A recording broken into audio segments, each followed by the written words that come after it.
दोनों देश की जनता को दोनों देशों की जो सरकार है वो मुगालते में रख रही है। सच्चाई नहीं बता रही। सच्चाई उनको नहीं बता रही है। जब भारत पाकिस्तान लड़ा है तो मुझे लगा है कि कूटनीतिक चूक हो गई है। अमेरिकन इंटेलिजेंस जो है उसने कल एक रिपोर्ट जारी की कि कोई परमाणु लीक नहीं हुआ। हम अपना पीठ अपने से थपथपा रहे हैं कि हमें लगता ही नहीं है कि कांग्रेस सच बोल रही है, भाजपा सच बोल रही है या फिर कोई दूसरा जो है वो सच बोल रहा है। तो क्या पाकिस्तान की सरकार को ये डर था कि आसिफ मुनीर के द्वारा हमारी सत्ता पे कब्जा कर लिया जाएगा? सूत्र और सोर्स जहाँ से हमारे आते हैं है ना, तो वो सारे लोग कंफ्यूज हैं।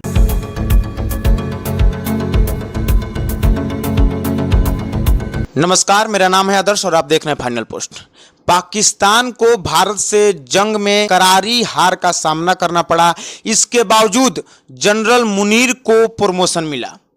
तो ये जीत का इनाम है या फिर हार का इनाम है, सब कुछ जानेंगे। हमारे साथ मौजूद है हमारे editor in chief Dnyaneshwar Kadam sir. स्वागत है सर आपका। धन्यवाद आदर्श। सर, पाकिस्तान को हार के बावजूद वहाँ के जनरल मुनीर को प्रमोशन मिला, क्या दर्शाता है?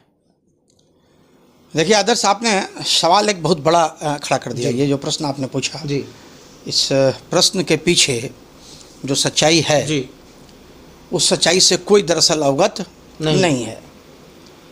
भारत के प्रधानमंत्री ने जो घोषणाएं की, अभी भारतीय जनता पार्टी के हमारे जो साथी हैं वो तिरंगा यात्रा निकाल के लोगों को समझा रहे हैं कि हम लोगों ने पाकिस्तान को करारी टक्कर देते हुए पाकिस्तान को परास्त किया, दिखाना पाकिस्तान को घुटने पे लाया जी, है ना। इवन कि पाकिस्तान के जो कुछ पत्रकार हैं उन पत्रकारों के द्वारा भी इस तरह के कुछ स्टेटमेंट्स आए, हालांकि आने के बाद तुरंत फिर बंद कर दिए गए। उधर पाकिस्तान की क्या स्थिति है कि पाकिस्तान के भी जो नेता हैं वो नेता यही ढोल पीट रहे हैं कि हमने भारत को मार गिराया, भारत के 6 लड़ाकू विमान हमने मार दिए, है ना। तो दोनों देशों में मुझे लगता है कि दोनों देश की जो जनता है, दोनों देश की जनता को दोनों देशों की जो सरकार है वो मुगालते में रख रही है। सच्चाई नहीं बता रही। सच्चाई उनको नहीं बता रही है। क्या सच था, क्या हुआ? जैसे कई तरह के स्टेटमेंट चेंज हुए। जयशंकर जी ने कहा कि हमने पहले ही पाकिस्तान को आगाह कर दिया था, है ना। तो क्या पाकिस्तान को आगाह कर दिया गया था? तो उसके बाद जो इस तरह की खबर आ रही है कि हाफिज सईद के घर के 14 लोग मर गए, है ना, उसमें कितनी सच्चाई है? क्या हाफिज सईद को वहाँ से हटा दिया गया था? जो पहले से जानकारी होगा तो पहले से जानकारी थी, मतलब माने अजीब तरह के जो कन्फ्यूजन की स्थिति है देश का जो पक्ष है वो अपने बारे में कहता है कि हमने पाकिस्तान को पीट दिया, देश का जो विपक्ष कहता है कि प्रूफ दिखाइए कैसे पीट दिया, ऐसी कोई घटना तो हुई नहीं थी, आपने किसी आतंकवादी को मारा नहीं। और देश की जो जनता है वो कन्फ्यूजन की स्थिति में है। हमारे जैसा पत्रकार भी, हम लोग मान लीजिए कि सूत्र और सोर्स जहाँ से हमारे आते हैं, है ना, तो वो सारे लोग कन्फ्यूज हैं। पूरा का पूरा कन्फ्यूजन के स्टेज में चल रहा है पूरा हिंदुस्तान। किसी को नहीं पता सच क्या है। आपने अभी आसिफ मुनीर की बात कही। आसिफ मुनीर के स्पीच को जब आप सुनेंगे तो आपको लगेगा कि वो पाकिस्तान का कोई बड़ा मौलाना बोल रहा है। लगेगा ही नहीं, आपको फील ही नहीं होगा कि वो पाकिस्तान के आर्मी का चीफ है ना। इस लड़ाई के बाद सरकार ने उसको प्रमोट करते हुए फील्ड मार्शल बना दिया। ये दूसरा फील्ड मार्शल है पाकिस्तान का। इसके पहले अयूब खान को ये सौभाग्य प्राप्त था। तो क्या पाकिस्तान की सरकार को ये डर था कि आसिफ मुनीर के द्वारा हमारी सत्ता पे कब्जा कर लिया जाएगा, जिस तरीके से परवेज मुशर्रफ ने कर लिया था, है ना।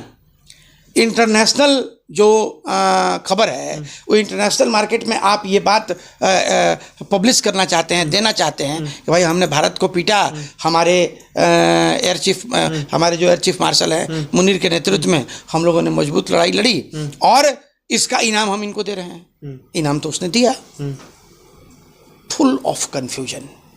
हार का दे रहे हैं, जीत का दे रहे हैं। हार का इनाम है, जीत का इनाम है। पाकिस्तान ने भारत को पीट दिया, भारत ने पाकिस्तान को पीट दिया। हालांकि एक बात मैं आपको बता दूं कि जो हमारी सैन्य ताकत है और जितने मजबूत हम हैं, है ना, उसमें पाकिस्तान की तो औकात नहीं है कि भारत के सामने मुंह चिढ़ावे, भारत को टिक जाए। पाकिस्तान की औकात नहीं है। और मुझे लगता है कि अगर भारतीय सेना अपने आप पे आ जाए तो 24 घंटा काफ़ी है। देश की मीडिया का हाल हम देख रहे हैं। हमने लाहौर पे कब्जा कर लिया, इस्लामाबाद हमारे कब्जे में आ गया, है ना। हम मीडिया की भी जो स्थिति देख रहे हैं, और ये कुल मिला के टोटल आप देखिएगा तो मुझे लगता है कि सिर्फ और सिर्फ कन्फ्यूजन की स्थिति है।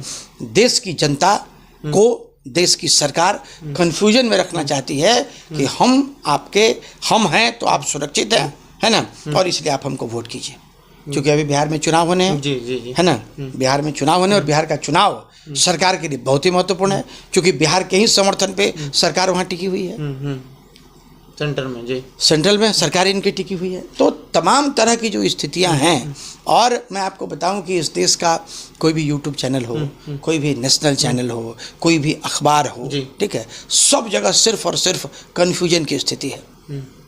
होता यह है कि जब विचारों का आदान प्रदान आपके दिमाग में जरूरत से ज़्यादा बढ़ जाएगा, आप बाजार में कोई सामान खरीदने जाते हैं, है ना, और दुकानदार आपके टेस्ट के हिसाब से आपको 50 आइटम दिखाता है, और उसमें से 20 आइटम आपको बहुत पसंद आते हैं, तो आप कंफ्यूज रहते हैं कि ये लें कि ये लें, ये लें कि ये लें, सब अच्छा लगता है। वही स्थिति अभी सरकार ने क्रिएट कर दी जनता के सामने। लगता ही नहीं है कि कांग्रेस सच बोल रही है, भाजपा सच बोल रही है, या फिर कोई दूसरा जो है वो सच बोल रहा है। पाकिस्तान अलग अपना ढोल पीटने को तैयार है ना, और उसने प्रमोशन देके पूरे विश्व को एक संदेश भी दिया कि हमने भारत को पीट दिया।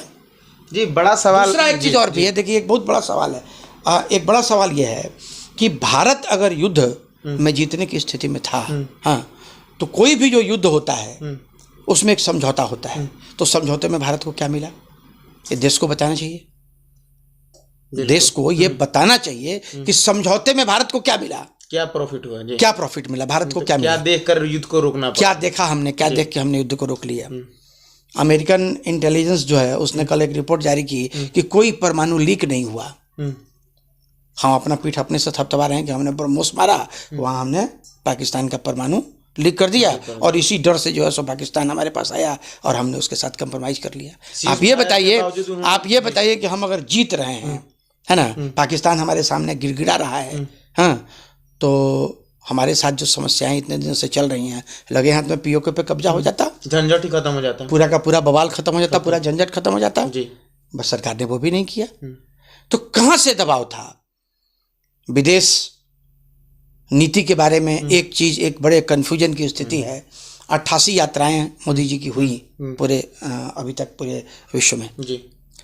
पाकिस्तान के साथ टर्की खड़ा था, पाकिस्तान के साथ चाइना भी खड़ा था, भारत बिल्कुल अकेला था, भारत के साथ कोई खड़ा नहीं था, कोई आगे बढ़कर बोलने वाला नहीं था। और मैं एक बात और बताऊं कि एक चीज और देख के मुझे बड़ी हैरानी हुई पिछले दिनों, कि जब मोदी जी अमेरिका की यात्रा पे थे, है ना, और वो अमेरिका से आए और पीछे से अमेरिकन गवर्नमेंट जो है उसने वहाँ रह रहे, कथित तौर पे, गलत तौर पे रह रहे जो अप्रवासी भारतीय थे, उनको हथकड़ी पहना के वहाँ से भेज दिया।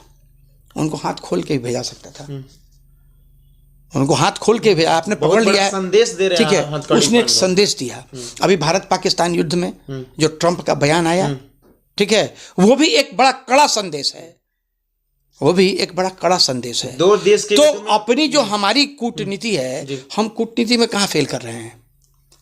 हम विश्व गुरु बनने की बात कहते हैं, जी बिल्कुल, हम कहते हैं कि हम विश्व गुरु बनेंगे, हम कहते हैं कि विश्व में हमसे ज़्यादा ताकतवर आने वाले समय में कोई नहीं रहेगा, हमारे पास विजन जो है हम 2045 तक का विजन साथ लेके चलते हैं, लेकिन चूक हो जाती है। और मैं आपको बताऊं, जब भारत पाकिस्तान लड़ा है तो मुझे लगा है कि कूटनीतिक चूक हो गई है। एक बार आप 1971 को अगर देख लीजिए तो 1971 में आपको ये प्राप्त मिलेगा जरूर कि इंदिरा गांधी ने पाकिस्तान को सरेंडर भी करवाया और पाकिस्तान का एक टुकड़ा अलग भी करवाया। आप ये भी इसमें भी समझ अगर सक्षम हो जाते, बलूचिस्तान को अलग करा देते, है ना, भी मतलब तो उसकी ताकत, पाकिस्तान की ताकत कुछ कमजोर होती। तो पूरे देश में कंप्लीट कंफ्यूजन की स्थिति है ना, और देश की जनता तो जरूरत से ज्यादा कंफ्यूज है। मैं खुद कंफ्यूज हूँ। हम से अगर कोई पूछेगा कि भाई क्या भारत की क्या उपलब्धियां रही, तो जो टेलीविज़न चैनल पे, जो न्यूज़ चैनल्स पे और जो चीज़ें सामने आती है मीडिया, सोशल मीडिया के माध्यम से, हमको वही जानकारी है, उससे कोई ज़्यादा जानकारी है नहीं। देश के बड़े बड़े पत्रकारों को जानकारी नहीं है, और अगर कुछ को जानकारी है भी, कयास लगाए जा रहे हैं। दरअसल सरकार को, जनता को इस कन्फ्यूजन से बाहर निकालना चाहिए। शुरू से कहा जाता है कि पाकिस्तान गवर्नमेंट नहीं चलाती है, वहाँ के आर्मी चलाते हैं। तो पाकिस्तान ने हमला किया, शुरुआती में आतंकवादी हमला किया और लड़ाई हुई, पाकिस्तान को हार का सामना करना पड़ा। इसके बावजूद मतलब प्रमोशन मिला, तो मतलब कहीं ना कहीं पाकिस्तानी आर्मी को एक शक्ति प्रदान कर रही है, अंतर्राष्ट्रीय लेवल पर दिखा रही है कि हारने के बावजूद मतलब हमने अच्छा किया, तभी तो उनको प्रमोशन मिल रहा है। नहीं, वही बात मैंने आपको बताया ना कि एक बात आप हमको समझिए, IMF से पैसा मिलना था पाकिस्तान को, ठीक है, भारत की डिप्लोमेसी हो सकती थी कि उसका पैसा रोक दीजिए। दो दुश्मन बांग्लादेश को ही पैसा जा रहा है, दिया है ना। तो ट्रंप ने भी सीधा सीधा संदेश मोदी को दिया है, औकात में रहो, नहीं तो हम औकात में ला देंगे। तो ये जो स्थिति है, ये स्थितियां हम लोगों को थोड़ा कमजोर जरूर कर रही है ना। इस चीज को थोड़ा सा ध्यान में रखना पड़ेगा। चलिए, धन्यवाद आपका। जैसा कि आपने देखा कि लड़ाई हुई, कौन जीता कौन हारा, पाकिस्तान बोल रहा है कि मैं जीता, इंडिया कह रहा है मैं जीता, और अभी तक कन्फ्यूजन की स्थिति है, आखिर जीता कौन। सभी गवर्नमेंट अपना पीठ थपथपा रही है, विपक्ष अपना पीठ थपथपा रही है, तो जनता आज भी कंफ्यूजन में है कि कौन जीता। तो यह सवाल बहुत बड़ा सवाल है, आपको क्या लगता है कमेंट बॉक्स में जरूर बताइएगा। देखते रहिए फाइनल पोस्ट। बहुत बहुत धन्यवाद।